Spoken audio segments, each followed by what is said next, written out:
بسم اللہ الرحمن الرحیم حامداً و مصلیاً این خان ریسرچ سوسائٹی سے حاضر خدمت ہے آپ کا بھائی مفتی نذیر احمد خان۔ انسانیت رحم سے ہے، اور رحم کی اہمیت کا اندازہ ہم اس بات سے لگائیں کہ سب سے زیادہ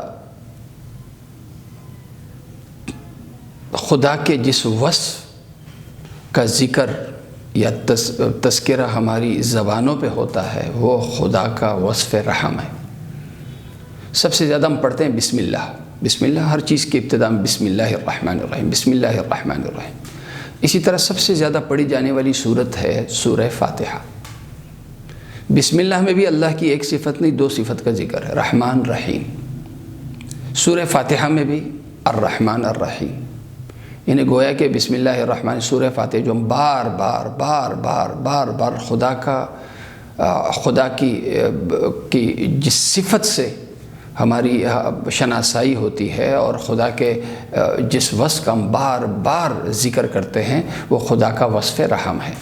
جب بار بار ذکر ہوتا ہے تو ظاہر ہے جو زبان سے بولا جاتا ہے اس کا اثر دل میں بھی منتقل ہوتا ہے، اور رحم کی اہمیت کا اندازہ ہم اس بات سے لگائیں کہ صحیح بخاری اور صحیح مسلم دونوں کی روایت ہے۔ حضرت جریر بن عبداللہ رضی اللہ عنہ روایت کرتے ہیں کہ اللہ کے نبی صلی اللہ علیہ وسلم نے ارشاد فرمایا، من لا يرحم الناس لا يرحمه اللہ، جو لوگوں پہ رحم نہیں کرتا اللہ اس پر رحم نہیں کرتا ہے، جو لوگوں پہ رحم نہیں کرتا اللہ اس پر رحم نہیں کرے گا۔ اسی طرح ابو داؤد شریف کی روایت ہے، حضرت عبداللہ بن عمر بن العاص رضی اللہ عنہما کی روایت ہے کہ اللہ کے نبی صلی اللہ علیہ وسلم نے فرمایا، الراحمون یرحمہم الرحمن، جو لوگوں پہ مہربان ہوتے ہیں رحمان ان پر مہربان ہوتا ہے، ان پر رحم کرتا ہے، لہذا ارحموا من فی الارض یرحمکم من فی السماء، زمین والوں پہ تم رحم کرو آسمان والا تم پر رحم کرے گا۔ گویا مخلوق کے رحم کے ساتھ اللہ نے اپنے رحم کو مشروط کیا ہے۔ جو مخلوق کے لیے راحم بنتا ہے اللہ اس کے لیے رحیم اور رحمان بنتا ہے۔ لیکن اس کے باوجود اگر ہم تقابل کریں رحم اور عدل کا، تو جب تقابل ہم کرتے ہیں تو ہم عدل کو رحم کے اوپر پاتے ہیں۔ دین ہمیں یہ بھی تعلیم کرتا ہے کہ اگر رحم سے عدل کا خون ہوتا ہو، عدل کا ضیاع ہوتا ہو، تو وہاں تم نے رحم نہیں، وہاں تم نے عدل کرنا ہے، گویا رحم کے اوپر عدل ہے۔ سورہ نساء کی آیت نمبر 139 اللہ تعالیٰ کا ارشاد ہے، یا ایھا الذین آمنوا کونوا قوامین للہ شہداء بالقسط۔ پھر آگے فرمایا کہ وَلَوْ عَلَىٰ أَنفُسِكُمْ أَوِ الْوَالِدَيْنِ أَوِ الْأَقْرَبِينَ، کہ عدل کے قائم کرنے والے بنو، اور عدل ہی کے قیام کے لیے فیصلے بھی دو، اور اگر گواہی دینی پڑ جائے تو گواہی بھی دو تاکہ عدل زندہ رہے، کیونکہ عدل سے امن ہے، رحم سے امن نہیں ہے۔ معاشرتی امن اجتماعی امن اجتماعی عدل سے، لہذا شہادت کی صورت میں ہو، عدالت کی صورت میں ہو، فیصلے کی صورت میں ہو، عدل کو قائم رکھو۔ اگر ایک کرسی پہ بیٹھا ہوا جج، اس کا اندر کا رحم والدین کے لیے رحم اندر سے مجبور کرتا ہو، لیکن اگر عدل اس کے خلاف ہو تو اپنے والدین کے بھی خلاف ہو جانا، اپنے آپ کے بھی خلاف ہو جانا۔ سامنے جو مجرم ہے وہ بیٹا ہے اور عدل اس کے خلاف بول رہا ہے تو وہاں اپنے رحم نہیں اپنے عدل کو اوپر رکھنا ہے۔ سامنے ایک شخص بہت مالدار ہے، بہت غریب ہے، اس کی غربت مجبور کر رہی ہے رحم پر۔ ایک شخص بہت مالدار ہے، اس کی دولت مجبور کر رہی ہے رحم پر، تو ہم نے رحم کو نہیں دیکھنا، ہم نے کس کو دیکھنا ہے؟ ہم نے عدل کو دیکھنا ہے، عدل کو اوپر رکھنا ہے۔ اس لیے ایک مشہور کتاب ہے ابن مسکویہ، ان کی کتاب ہے کتاب الاخلاق، اور اس میں قول نقل کیا ہے ارسطو کا، کہ ارسطو نے جب قانون کے بنیادی اصول وضع کرنا چاہے تو اس نے ایک اصول لکھا تھا کہ جب عدل اور رحم کا تقابل ہو تو عدل کو ترجیح دینی ہے. اور قرآن تو اس نے تو صرف اختصار کے ساتھ یہ بات کی، قرآن نے کس تفصیل کے ساتھ یہ بات لکھی ہے. اور آگے فرمایا اعدلوا هو اقرب للتقوی، تقوی کے سب سے زیادہ قریب اگر کوئی وصف ہے تو وہ عدل ہے، رحم نہیں ہے، عدل ہے. لہذا ایک دل میں تقوی ہو اور عدل نہ ہو، ایک اجتماعی زندگی میں تقوی ہو، تقوی پر مبنی معاشرہ ہو، مبنی نظام ہو، تقوی پر تقوی والے لوگ وہاں رہتے ہوں اور وہاں عدل نہ ہو، یہ ممکن نہیں ہے.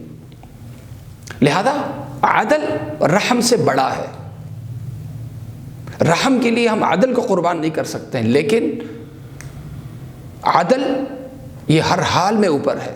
عدل کے لیے ہم رحم کو قربان کریں گے، عدل کو کسی حال میں بھی رحم کے لیے قربان نہیں کریں گے. اس کی مثال ایسی ہے کہ جیسے ایک جج کے سامنے ایک فیصلہ آتا ہے، جو مجرم ہے، جو قاتل ہے، اس نے عمدن قتل کیا ہے، لیکن قاضی دیکھتا ہے کہ اگر میں قصاص کا فیصلہ دوں گا اور اس شخص کو پھانسی لگے گی تو یہ واحد سہارا ہے اپنی فیملی کا. اس کی 8 بیٹیاں ہیں، بوڑھے والدین ہیں. اگر پھانسی ہوگی اسے تو اس کی بیٹیاں اور اس کے والدین اور اس کی بیوی، یہ پورا خاندان کہاں جائے گا؟ کیا اس رحم کی بنیاد پہ جج عدل کو قربان کر سکتا ہے؟ ہرگز نہیں کر سکتا. اسی طرح ایک دوسری مثال، ریڑیوں کی ایک لائن لگی ہوتی ہے اکثر روڈوں پہ، یہ سب غریبوں کی ہوتی ہے، لیکن روڈ بلاک ہوتا ہے. تو کیا اگر روڈ بلاک ہوں اور اس لیے کہ یہ ریڑی والے غریب ہیں تو کیا ہم یہ برداشت کریں؟ رحم کی وجہ سے عدل کو قربان کریں؟ نہیں. اسی لیے فقہ کا اصول ہے یتحمل الضرر الادنى لدفع الضرر الاعلی. بڑے نقصان سے بچانے کے لیے چھوٹے نقصان کو برداشت کر لیا جاتا ہے. لہذا رحم کی قربانی عدل کے لیے دے دی جاتی ہے. اور یہ عدل کو رحم پہ ترجیح اس لیے دی جاتی ہے کیونکہ اس کا مطلب یہ ہوگا پھر کہ اگر ہم ترجیح نہیں دیں گے تو اس کا مطلب یہ ہوگا کہ ظالم ظلم کرے گا اور مظلوم رحم کرے گا. تو معاشرے کی جو محرومی ہے، معاشرے کی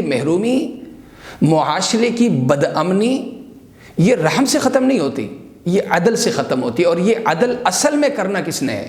ایک تو انفرادی عدل ہے جو گھروں میں ہو رہا ہے، اداروں میں ہو رہا ہے، اور اصل جو عدل اجتماعی جس کے ساتھ ملک کا اور معاشرے کا امن مشروط ہے، وہ ہے عدلیہ کی عدالت، عدلیہ کا عدل، یہ وہ ہے. لیکن بدقسمتی سے ہماری خوش قسمتی یہ کہ الحمدللہ آج بھی ہمارا خاندانی نظام دنیا میں مثالی ہے. ہمارا جیسا خاندانی نظام کہیں ہے نہیں. انفاق میں اور لوگوں پر رحم کرنے میں الحمدللہ ہمارے پاکستان کے لوگوں جیسے لوگ نہیں. لیکن ایک چیز میں جو ہم بالکل پیچھے ہیں وہ یہ ہے کہ جو ہمارا عدلیہ ہے نا، اس وقت دنیا میں اس کا جو درجہ ہے یا جو نمبر ہے وہ ہے 140 میں سے 134ویں نمبر پہ. ہم سب کے لیے ڈوب مرنے کا مقام ہے کہ اسلامی ملک ہے، اسلام کے نام پہ بنا ہے، اور ہماری عدلیہ کا حال یہ ہے کہ 140 میں سے 134ویں نمبر پہ ہے. یعنی یہاں عدل ملتا نہیں، عدل بکتا ہے. اور عدل ملتا ہے اتنا مہنگا اور اتنے لمبے وقت میں کہ لوگوں کے جو عدل مانگنے والے ہوتے ہیں وہ ان کا انتقال ہو جاتا ہے، پھر بھی کیسز ختم نہیں ہوتے. لہذا ہم جس طرح انفرادی زندگی میں اصلاح کی کوشش کر رہے ہیں، خاندانی، معاشرتی، ان میں اصلاح کی اور برائی کے خاتمے کی کوشش کرتے ہیں، زیادہ ضرورت اس بات کی بھی ہے کہ ہم پاکستان کے عدل اجتماعی کو زندہ کریں. اور عدلیہ میں جو موجود ظلم ہے اور ظلم پھیلانے والے ہیں اور پیسے کی بنیاد پہ جو عدل دینے والے ہیں، ان کی اصلاح کی بھی ہمیں پوری کوشش کرنی چاہیے. اور یہ کوشش تبھی ہوگی جب اوپر کا جو ہمارا سسٹم ہے، سسٹم ظاہر ہے عدلیہ تابع ہے ہماری حکومت کے، ریاست کے لوگ اگر صحیح نہیں ہوں گے، وہاں کی اصلاح نہیں ہوگی تو عدلیہ کی بھی اصلاح پھر ممکن نہیں ہے۔ لہذا جو اس وقت اجتماعی دین کی، اجتماعی نظام کی اصلاح کی فکر کر رہے ہیں، چاہے وہ پارلیمانی سیاست کے ذریعے ہو یا غیر پارلیمانی سیاست کے ذریعے ہو یا انقلابی طریقے سے، جو جس طریقے سے بھی کوشش کر رہا ہے، ہمیں بجائے اس کے کہ ہم ان کے اندر کمیاں نکالیں، ہم ان کی حوصلہ افزائی کریں۔ کمیاں ہر جگہ ہوتی ہیں، مساجد کے ائمہ بھی ہیں، مساجد میں بھی ہیں، مدارس کے محتممین میں بھی ہیں، اور مدارس میں بھی ہیں، تبلیغ والوں میں بھی ہیں، لیکن ہم ان کی خوبیاں دیکھتے ہیں۔ اسی طرح جو اس وقت انقلابی عمل میں لگے ہوئے ہیں اور جو ملک کے نظام کی اصلاح کے لیے جو تگ و دو کر رہے ہیں، محنت کر رہے ہیں، ہم ان کی حوصلہ افزائی کریں۔ اللہ تعالیٰ مجھے اور آپ سب کو عمل کرنے کی توفیق عطا فرمائے۔ وآخر دعوانا الحمدللہ رب العالمین۔